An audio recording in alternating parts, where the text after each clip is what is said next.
The IWI Tavor X95 is one of the most famous bullpup rifles ever made. But is it the best? Today we're going to check out the accuracy, the recoil, and just the overall ergonomics, and hopefully we can answer that question.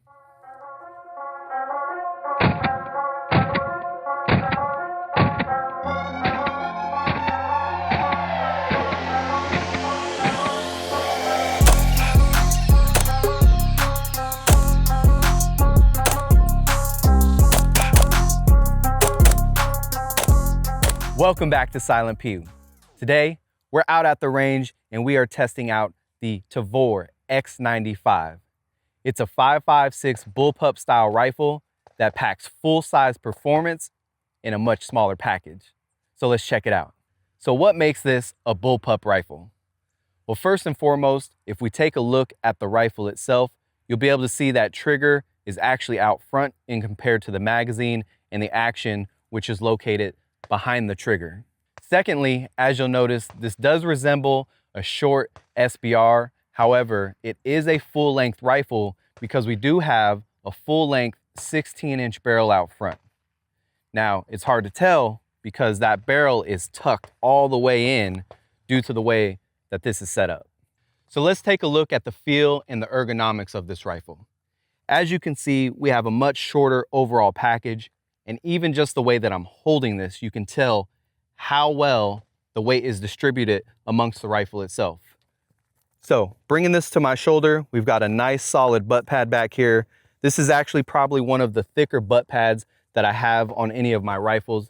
So it feels pretty comfortable. Then again, like I said, that weight is distributed very well. You feel it all back here behind the action, which means when you're trying to maneuver this firearm, it feels real comfortable and very light towards the front of it itself. Now, when it comes to the magazine release, we do have our standard feeling AR release there, and that feels real comfortable. When it comes to the safety, right now we are set up non-ambidextrous, so we're just on the left side here. The way it's set up, it looks like we could probably put something in there that would allow us to have an ambidextrous safety. However, it is not set up like that out of the box. As a matter of fact, these are not very ambidextrous friendly without basically taking it apart and moving things around. Now, bullpup rifles are infamous for having terrible triggers, but I want to explain why that is. So if we take a look at this rifle here, we've got our trigger up front, our magazine, chamber, and all the action is happening back here. So to be able to actuate the actual trigger and fire around, that trigger's pulling up front and having to transfer everything all the way to the back. So what you're gonna have internally is gonna be some sort of transfer bar or a mechanical linkage that's going all the way from the front to the back to be able to fire that round, basically. So as we're pulling this here, what you're gonna feel is a fairly squishy, and that's all the linkage happening right there. And also it's gonna be very heavy before we're able to get a break. Now, you can upgrade these. There's some really good options like the Geisley. I think it's the Saber, which is gonna go on to something like this. So again, do what you do with that, but definitely recommend changing that if you can, because this doesn't feel all that great. So let's take a look at some final details and then let's go ahead and start sending some rounds downrange. Now, when you get this, it does come with these flip up iron sights, which you'll have on the front and the rear. The rear is currently covered up with the optics, so it is blocking that, but we do have a quick detach. So if we do need that, we could throw that off and get those up and deployed as quick as possible. And then, as you'll see here, we do have our charging handle, which is gonna be currently set up on the left-hand side. That's the overall rifle. Let's go ahead and get some shots in. To kick us off here, we're gonna take a couple quick shots to get a feel of the gun. However, we do have a new optic on here, so we're gonna have to zero this as well. But for now, first shots.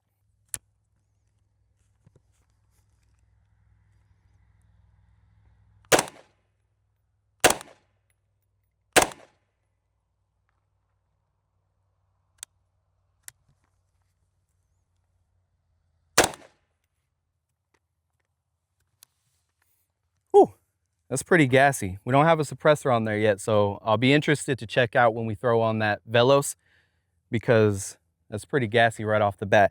Part of that's going to be because that ejection port is so close to your face while you're shooting because of that bullpup design versus it being up a little bit further in front of the trigger. So something to take note of.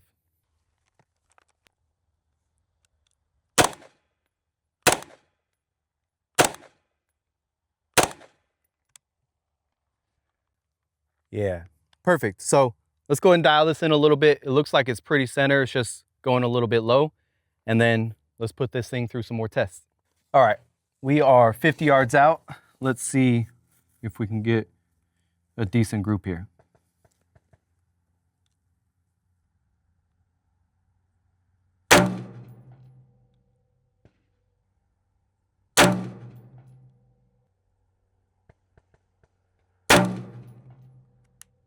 All right, I wasn't super happy with the grouping. I can't expect too much from a trigger like this. Also, I wasn't zeroed in, so I just took 3 shots aiming at the same area on the target. However, I did get a little bit of a 0, not a full 0 for today, but I came up, we're sitting at about 25 yards, so let's take a look and see how these look from here.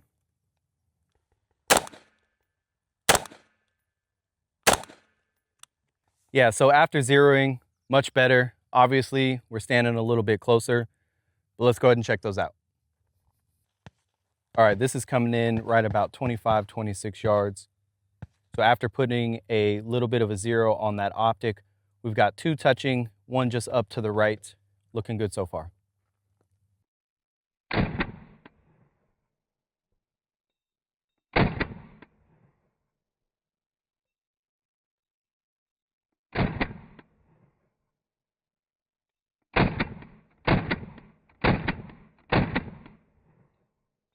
All right, hopefully you guys can see me pretty well through this webbing. I did go ahead and set up a couple of walls here to simulate like a hallway for a close quarter situation. Obviously, we have a small package. We've got that weight in the rear, which should help me maneuver this firearm pretty well. So let's test it out.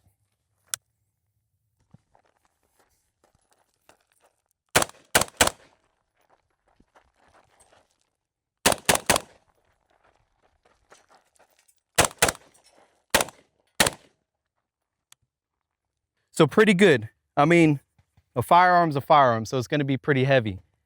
But overall, I would say that this short package definitely feels good. I like the way it moves around. So far, we're winning. All right, I've heard some bad feedback when it comes to suppressing the Tavor X95. And you know, on this channel, we're going to put a suppressor on there. So with that being said, I'm not taking anyone's feedback that I've read because obviously everyone has their personal opinion. We're going to test it out for ourselves. I've told you guys earlier how it felt gassy already because of that ejection port. We've got a Velos LBP on here. Let's see how it feels.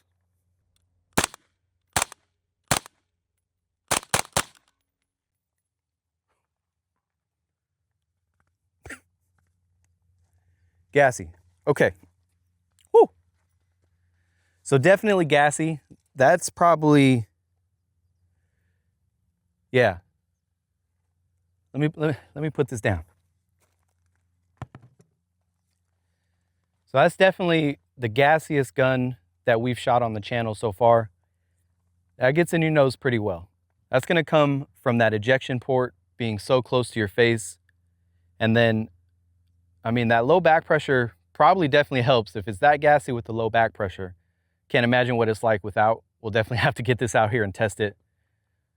But yeah, that's pretty gassy. One more thing I forgot to tell you guys earlier. Once you load up a new magazine, you run dry, you throw a new one in there, you're actually going to have this here, which is going to release the bolt in the back. So it's going to be a little bit of a change because you're not releasing it up here. You're going to have to press back there, and then that's going to release that bolt and chamber your next round.